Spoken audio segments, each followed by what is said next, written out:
미국의 학교 급식은 오랫동안 논쟁의 대상이 되어 왔으며 영양 가치부터 이를 형성하는 재정적 및 정치적 요인에 이르기까지 다양한 논의가 이루어지고 있다.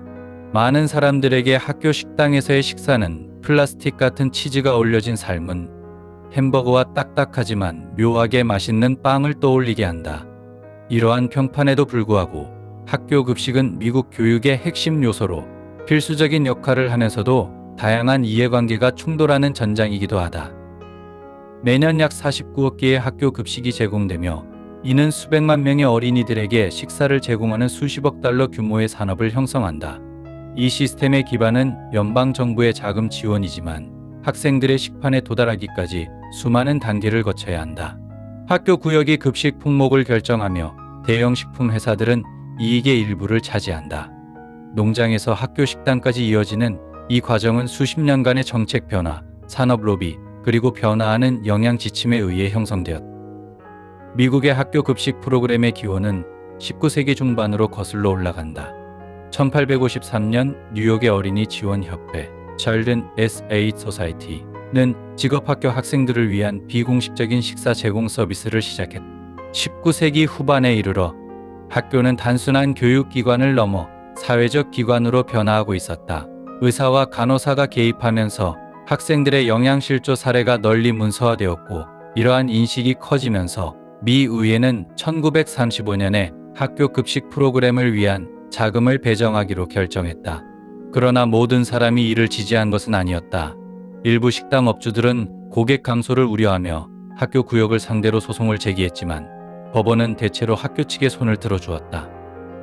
1941년까지 약 600만 명의 학생들이 정부 지원 급식의 혜택을 받았다. 이 시스템은 농산물 초과 생산량을 활용하는 방식이었기 때문에 학교는 돼지고기, 유제품, 밀가루와 같은 과잉 생산된 식품을 공급받았다. 1940년대에 제정된 국가 학교 급식법, National School Lunch Act, 이러한 프로그램에 대한 연방 정부의 지원을 더욱 공고히 했지만 미국의 학교 급식은 여전히 자본주의적 요소를 유지했다. 유럽의 많은 국가에서는 학교 급식이 전액 보조되는 반면 미국에서는 거래 형태가 유지되었다. 유료 급식을 이용하는 학생들은 토큰이나 티켓을 사용했으며 무료 급식을 받는 학생들도 티켓을 받아 시장 거래처럼 보이도록 했다.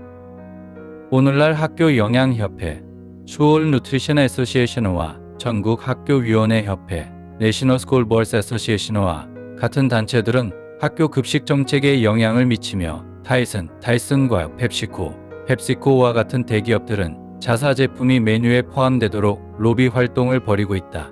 한편 식품연구 및 행동센터, Food Research and Action Center와 같은 단체들은 급식의 영양 품질을 모니터링한다. 뉴욕시 식품보조 프로그램의 전직 위원인 로버트 도어는 이러한 경쟁적인 이해관계가 정부의 결정을 어떻게 형성하는지 지켜봐왔다. 그의 말에 따르면 연방 정부 자금이 특정 제품에 사용되는 순간 기업들은 그 자금에서 최대한의 이익을 얻으려 한다.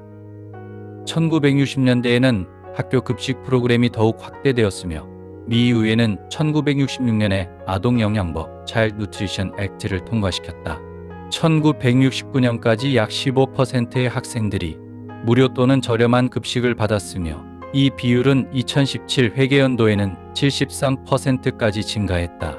이렇게 많은 아이들이 급식에 의존하게 되면서 비용 효율적인 식품 옵션에 대한 수요가 증가했다. 이에 따라 학교들은 직접 조리한 급식에서 공장에서 제조된 후 재가열하는 방식으로 전환하기 시작했다. 재정 문제는 학교 급식 정책에도 영향을 미쳐 1981년에는 악명 높은 액케첩 논란이 발생했다. 레이건 행정부가 학교 급식 예산에서 10억 달러를 삭감하려 하자 미국 농무부는 예산 감축 속에서도 영양 기준을 충족시키기 위해 케첩을 채소로 분류하려 했다. 하지만 대중의 거센 반발로 인해 이 결정은 철회되었고 유사한 논쟁은 지금도 계속되고 있다. 오늘날 일부 피자 소스는 채소로 간주되며 냉동 감자 레진은 어린이 영양 지침에 따라 공식적으로 채소로 분류된다. 기업의 이익은 급식 라인을 넘어 확장된다. 가치가 21억 달러를 넘는 타이슨은 학교 급식실을 위한 냉동식품 전문 카탈로그를 보유하고 있다. K부터 12학년까지의 식품 판매에서 정확히 얼마나 수익을 올리는지는 공개되지 않았지만 타이슨은 학교 급식 프로그램에서 이익을 얻는 많은 기업 중 하나이다. 2014년 미국 농무부는 학교 내 자판기 및 간식 코너에서 더 건강한 선택지를 요구하는 스마트 스낵 가이드라인을 도입했다. 주요 식품 회사들은 학교 시장에서의 입지를 유지하기 위해 제품을 새롭게 조정하여 이 새로운 기준을 충족했다. 그러나 일부 비평가들은 이러한 변화가 피상적이었다고 주장한다. 학교에서 판매되는 간식과 일반 식료품점에서 판매되는 동일한 브랜드의 제품을 비교한 결과 학교용 제품에는 설탕이 7g 포함되어 있었으며 하루 권장 비타민C 섭취량의 25%를 산용, 상점용 상점엔 설탕이 10g 포함되어 있었으며 비타민 패스트푸드 체인도 학교 급식 규정에 맞춰 변화를 시도했다. 예를 들어 도미노 피자는 학교 영양 기준을 충족하는 스마트 슬라이스 프로그램을 제공한다. 이 피자를 구매하는 학교들은 포인트를 적립할 수 있으며 이를 브랜드 상품이나 급식 장비로 교환할 수 있다. 도미노 피자는 이 학교 급식 프로그램이 학생과 학교 모두에게 이익이 되며 USDA 가이드라인을 준수하면서도 급식 참여율을 유지하는 데 기여한다고 주장한다. 학교 급식 서비스 제공자를 대표하는 학교 영양협회는 도미노 피자와 타이슨을 업계 회원으로 등록하고 있으며 이들 기업은 뉴스레터, 광고, 입법 관계망 접근 권한을 위해 비용을 지불한다. 기업의 영향력은 급식실을 넘어 학교의 기금 모금 행사 및 이벤트에도 침투하고 있다. 크리스피 크림 같은 브랜드는 독서 프로그램을 후원하며 맥도날드는 맥티처스 나이트를 개최하여 교사들이 매장에서 직접 일하며 학생들의 방문을 유도해 매출을 창출하도록 한다.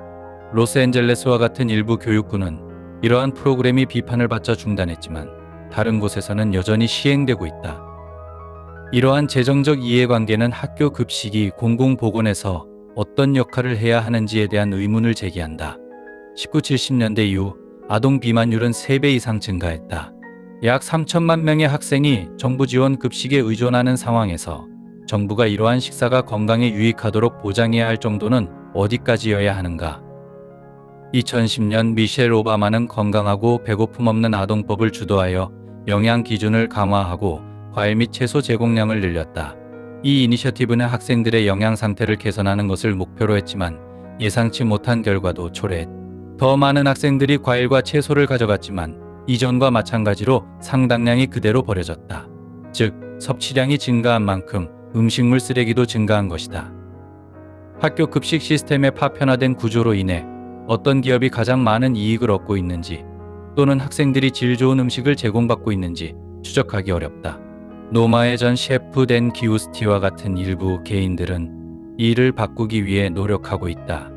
그는 자신의 단체 브리게이드를 통해 학교 급식실에서 다시 직접 조리하는 방식을 도입하려 하며 식사 한 끼당 $1.25의 예산으로도 이를 실현할 수 있도록 한다. 그의 목표는 학교 급식이 피할 수 없는 실망스러운 경험이 아니라 진정으로 영양가 있고 맛있는 식사로 자리 잡도록 하는 것이다. 2018년 트럼프 행정부는 규제를 완화하며 학교가 전국 나트륨, 가양 우유에 대한 기준을 완화할 수 있도록 변경했다. 그러나 학교 급식을 둘러싼 재정 및 정치적 논쟁은 쉽게 끝나지 않을 것이다. 논쟁의 중심에는 급식에 의존하는 아이들이 있으며 이들 중 많은 학생에게 학교 급식은 하루 중 가장 영양가 있는 식사가 된다. 식량 불안을 겪는 학생들에게 주말, 공휴일, 눈 오는 날은 단순한 방학이 아니라 보장된 식사가 없는 날이기도 하다. 연구에 따르면 영양 상태가 좋은 학생들은 학업 성취도가 더 높다. 매일 수백만 명의 어린이가 학교 급식에 의존하는 상황에서 이 식사가 접근 가능하면서도 영양가 있게 유지되도록 하는 것은 여전히 지속적인 과제이다. 정부 개입, 기업의 책임 또는 풀뿌리 운동을 통해서든 학교 급식의 미래는 앞으로도 세대 간의 건강과 교육을 형성하는 중요한 요소가 될 것이다.